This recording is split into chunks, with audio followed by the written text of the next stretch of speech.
Po, se kari, çfarë është aq? Po tash me kalu, domethënë pjesën tjetër të temës tonë namazit. Shumë njerëz i dëgjojnë, domethënë vlerat e namazit edhe pajtohen me ty. Ndoshta gjithë ata që na kanë dëgjuar deri tash janë pajtuar shumë me neve.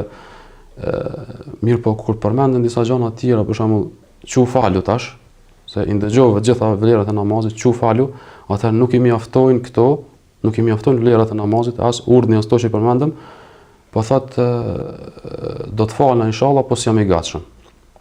Ose do të falna, po nuk kam shumë gjunahe, unë duhet me kalu një kohë, mu pendu një herë për gjunave, të lifar arsye që ka me qindra me mira arsye që njëri mund të mja gjithë vetë.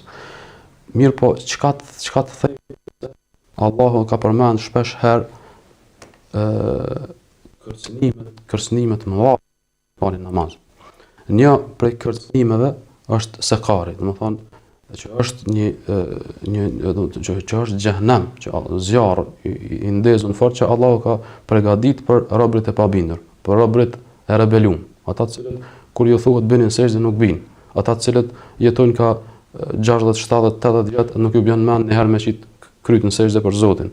Domethënë edhe pse e din, edhe pse shohin natë ditë argumente ndryshme, prova në jetën e përditshme. Nuk mund me bind veten që me qit një herë ballin sejdë për Zotin. Allahu për çita ka përmend sekarin. Thot Allahu ma salakakum fi sakar. I vetin me lashet njerëzit që janë çat zjamin e dhezun fort, se çat xhehenamin sekar. Thot kur i pyesin me lashet rojët e xhehenamit, çka ju solli këtu? Thonë lam nakum minal musallin. Edhe përmendën pastaj disa gjëra tjera, thot nuk kishim prej atyre që falnim namaz. Që tregon qartë, nuk ka nevojë për diçka vetëm ky ajet tishte, mos kishte diçka tjetër do të mjaftonte për rrezikun atina që praktikis namazin. Domethënë është shumë e qartë, ajet shumë i qartë. Pse jeni në xhenem? Pse s'kemi qenë për atyne që u falshim? Pse jeni në xhenem? S'u falshim. Domethënë njeriu kur realizon këtë kërcënim me të vërtetë duhet ta ketë parasysh që dënimi i Allahut është i madh për ata që nuk i bindën. Pastaj ka edhe kërcënime tjera, jo vetëm kë. Për shembull, dietarët kur kanë lexuar ajetin faleni namazin dhe mos u bëni prej idhujtarëve, janë rënqedh. Pse? Se ata i kanë kuptuar ajetet. Dietarët i kuptojnë ajetet, është e natyrshme që një njeri i dije se kupton ajetin shumë më mirë se një njeri i cili nuk ka dije të mjaftueshme për atë temë. Prandaj dietarët e Kuranit, dietarët gjeneratat e para të dietarëve të mëdhej, thotë kur e kanë lexuar ajetin falni namazin dhe mos u bëni prej idhujtarëve, wala takunu minal mushrikin, thotë e kanë kuptuar shumë qartë këtë ajet që ose falni namaz ose përndryshe jeni idhujtar. Nuk ka këtu zgjidhje të tretë. Nuk ka zgjidhje të tretë, ose falni namazin ose jeni idhujtar. Për atë arsye është e kot kur dëgjojmë sot domethënë biseda të tilla, jo a është namazi pjesë domethënë obligim apo nuk është obligim, a mundet me qenë njeriu besimtar musliman edhe pa namaz, a mund të anek ne këto në filozofinë cilat nuk na duhen asgjë, domethënë duhet më shmong sa më shpejt prej komunitetit tonë, prej umetit tonë. Namazi është obligim për cilin ka urdhër të prem, domethënë që përmend shumë shpesh në Kur'an, falni namazin. Domethënë tash vetëm këto teknologji të reja mundesh me gjetë sa herë ka thonë Allahu Kur'an falni namazin sa shpesh. Masanej domethënë gjitha këto urdhna, gjitha këto kërcënime, dikush prap me thonë mos ka ndoshta ndaj rrugdalje, s'ka nevojë më fal, më rëndësi, mos më bë keq kërkujna, nuk bën më përzi këto terminologji. Namazi është obligim i prem, nuk ka këtu kurfar dileme. Ndoshta ata që s'falen, ata në esencë, domethënë janë të rebelum ndaj Zotit. Tani ata le të dëgjojnë arsye çfarë dojnë, mirë, por në esencë janë rebel ndaj Zotit tyne. Domethënë nuk e kryejnë një obligim.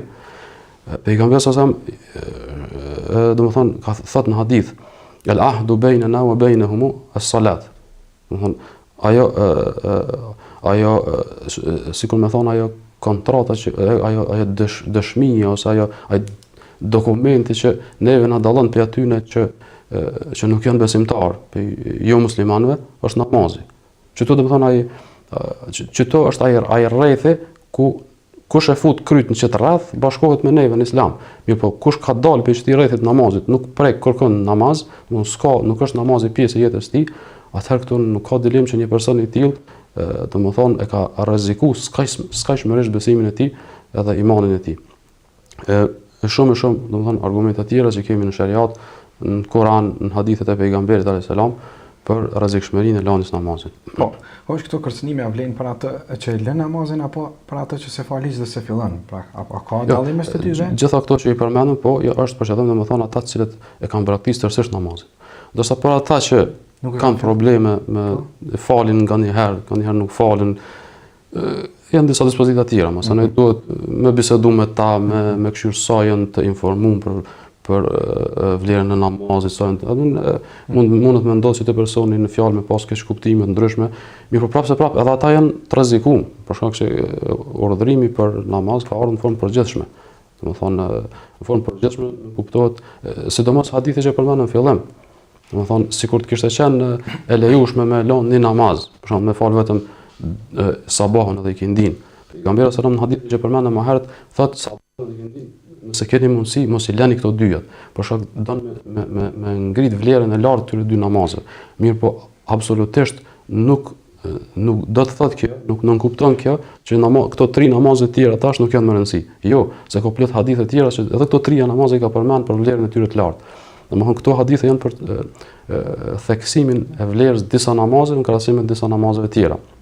Ndërsa hadithet që përmendën fillim për 50 namazet, sikur mos kishte qenë secili për 5 namazeve obligim, atëherë nuk kish pas vlerë, s'kish çu pesh pse Allahu e zbriti numrin e namazeve prej 50 në 5.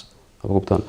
Domethënë sikur të kish qenë s'ka dert me lënë namaz, atëherë s'ka ka vlerë as ajo zbritja prej 50 në 5 namazet. Se atëherë po bëj ka me lënë në një. Nuk arsyetohet. Mirë po prapë se po themi, ato argumentet kërcënimit më të mëdha ata të cilët komplet e kanë lënë namazin. Ndërsa për ata që falën, mirë po nuk janë të rregullt namazin e tyre, ata ka ajete të tjera për të cilat i kërcënojnë. Për shembull, ajeti ku thotë Allahu fa wailul lil musallin, mirë për ata që falën, është ajet interesant, mirë për ata që falën, po thotë Allahu. Fa wailul lil musallin alladhina hum an salatihim sahun. Domethënë falën, mirë po ndaj këtij namazit që falën janë të pakujdesshëm.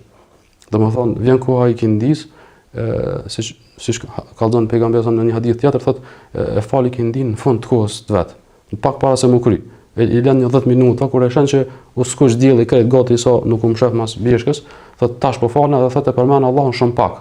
Thotë kjo është edhe këtu thotë qartë pejgamberi, kjo është namazi i hipokritit. Kjo është namazi i munafikut. Ky nuk quhet namaz. Domethënë vonimi i namazit deri në kohën e fundit të tij. Pa arsye është fjala. Përderisa nëse je i zonën me gjëra të tjera dhe shtyn pak namazin nuk është problem.